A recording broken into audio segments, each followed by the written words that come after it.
toutes et à tous, merci d'être venus si nombreux ce matin pour assister à la 3e édition parisienne du forum 100% dédié à la qualité de l'air, les respirations. Avant de passer la parole à Patrice Geoffron, professeur d'économie à l'Université Paris-Dauphine, nous souhaitions vous expliquer avec Thomas Kerting pourquoi nous avons choisi aujourd'hui de lancer avec vous la révolution de l'air potable. La prochaine bataille environnementale mondiale sera celle de l'air potable. Pourquoi ? Parce que le 21e siècle sera celui des cités géantes.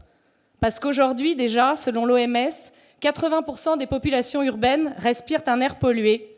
Et parce que les grands groupes qui créent et gèrent ces mégalopoles vont immanquablement devoir intégrer les problématiques de qualité de l'air dans les solutions qu'ils proposent et pour lesquelles ils se disputeront les marchés. La bonne nouvelle est que la France est extrêmement bien placée sur tous les segments de cette filière économique de la qualité de l'air, qu'il reste à structurer et à valoriser. Pourquoi alors ne pas saisir cette opportunité ? En effet, modélisation, mesure, analyse et traitement de l'air, l'expertise française dans ce domaine n'est plus à démontrer. Que ce soit avec les start-up, les objets connectés, les laboratoires de recherche, les PME industriels ou les grands groupes qui adressent les problématiques de la Smart City, ils sont tous les acteurs talentueux de cette filière innovante de la qualité de l'air.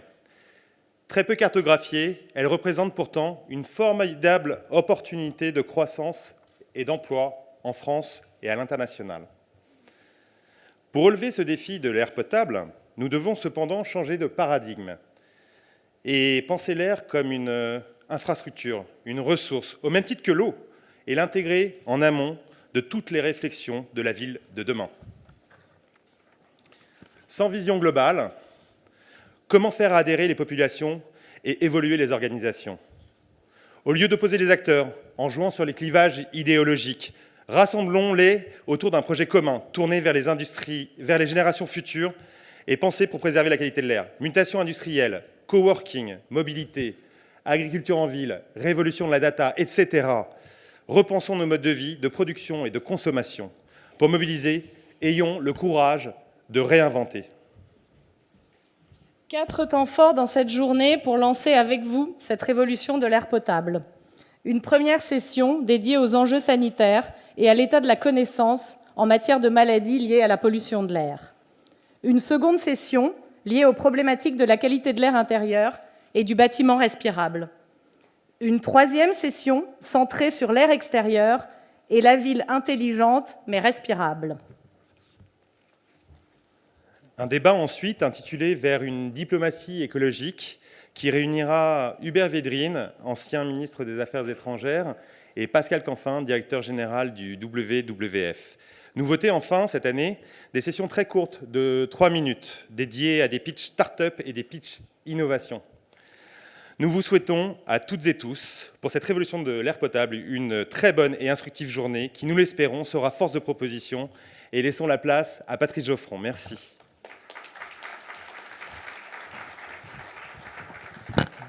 Bonjour à toutes et à tous, très heureux de vous retrouver pour ces respirations 2016. Maintenant que Thomas et Mathilde vous ont tout dit, il me reste à vous proposer quelques éléments de cadrage, en commençant peut-être par cette notion d'air potable qui peut apparaître comme une espèce d'accroche. Et en fait, l'idée nous est venue en observant en mars dernier, en mars 2016, les résultats de la Journée mondiale de l'eau, dans laquelle il était dit, vous allez voir, le chiffre est assez impressionnant, que par rapport aux objectifs du millénaire, donc, qui avaient été définis à la fin du siècle dernier, 2,5 milliards de personnes avaient une amélioration de la qualité de leur eau, et cela 5 ans avant les objectifs du millénaire. Donc une partie considérable de la population mondiale est en avance de phase par rapport à la stratégie et à la vision qui avait été définie alors. Et il nous semble qu'il faut se saisir de ces résultats pour tracer la même perspective à la fois politique et industrielle en matière d'air, et que beaucoup d'éléments, si on essaie de voir un peu le panorama de cette année 2016, sont réunis pour rendre crédible cette perspective. Tout d'abord, 2-3 chiffres sur une publication annuelle que vous regardez sans doute vous-même d'assez près, qui est celle de l'Organisation mondiale de la santé, et qui, comme vous le savez, fait un bilan annuel de la qualité de l'air.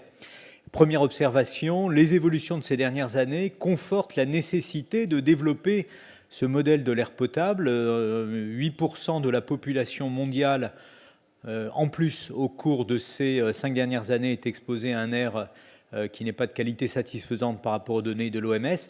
Et si on raffine un peu à l'intérieur de ces chiffres, on observe que si on vit dans nos pays, donc dans les pays les plus riches, dans les pays de l'OCDE, on a une chance sur 2 d'avoir une qualité d'air potable.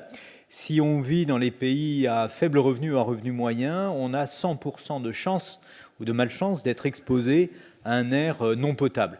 Et lorsqu'on creuse un peu, et lorsqu'on regarde notamment des données françaises, on voit que cette probabilité d'exposition, elle est assez largement indexée aussi sur le niveau de revenu. Juste un exemple qu'on a déjà cité au cours de ces dernières années dans ces respirations. Si vous vivez à proximité du Stade de France, là quelque part entre l'endroit où l'autoroute A1 se termine et vient buter sur le périphérique, 1 jour sur 3, l'air a une qualité dégradée. Et il se trouve que par ailleurs, cette partie de l'Île-de-France est celle où le revenu moyen par habitant est parmi les plus faibles. Donc première idée, qui est une idée tout à fait importante et qui vient conforter cette nécessité de développer un modèle d'air potable. Si on creuse également dans les données de l'Organisation mondiale de la santé, on s'aperçoit que dans leur énorme base de données, il n'y a pas que des grandes métropoles. Mathilde nous a dit tout à l'heure, elle a raison, qu'on va vers un monde en phase de métropolisation. Mais lorsqu'on regarde à l'intérieur de cette base de données, il y a un tiers des villes qui sont analysées, qui sont des villes de moins de 20 000 habitants. Ça veut dire que la dégradation de l'air frappe également des petites villes et n'est pas uniquement l'apanage des grandes métropoles. C'est un point qui est tout à fait important. Progressons un peu dans cette perspective annuelle, des raisons de s'inquiéter, des raisons de se réjouir. Concernant les raisons de se réjouir, naturellement, il y a ou il y avait, on ne sait pas s'il faut en parler au présent ou au passé déjà, la COP21. Les résultats de la COP21, l'accord de Paris et la rapidité avec laquelle cet accord a été ratifié par une centaine de pays, y compris les États-Unis, d'ores et déjà, n'est pas simplement lié aux perspectives climatiques, mais également à des perspectives qui relèvent de pollution locale et de la dégradation de la qualité de l'air, ce qui a été la détermination des Chinois à agir. Et d'ailleurs, si on regarde le programme du président élu, Donald Trump, on s'aperçoit qu'à la fois, il y a des choses qui paraissent tout à fait invraisemblables en termes de lutte contre le changement climatique, et notamment un appel à développer et à redévelopper le charbon, qui est la pire des choses, évidemment. Mais ce charbon, il est destiné à être exporté.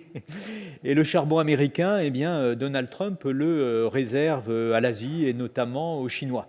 Sauf que les Chinois n'en ont pas besoin, puisque depuis 3 ans, les Chinois eux-mêmes ont une décroissance de leur consommation de charbon, donc ce qui vient conforter cette idée que le mouvement est en marche, et il est notamment en marche compte tenu de la détermination des populations et de cette revendication d'avoir accès à un air potable.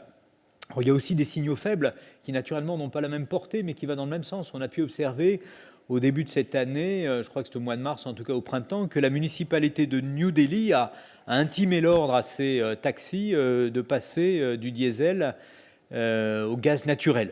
Pas très bien dans quelles conditions tout ça a pu se faire ou ne pas se faire, mais en tout cas c'est un signal politique dans la ville qui est la plus polluée du monde, un signal politique qui est fort.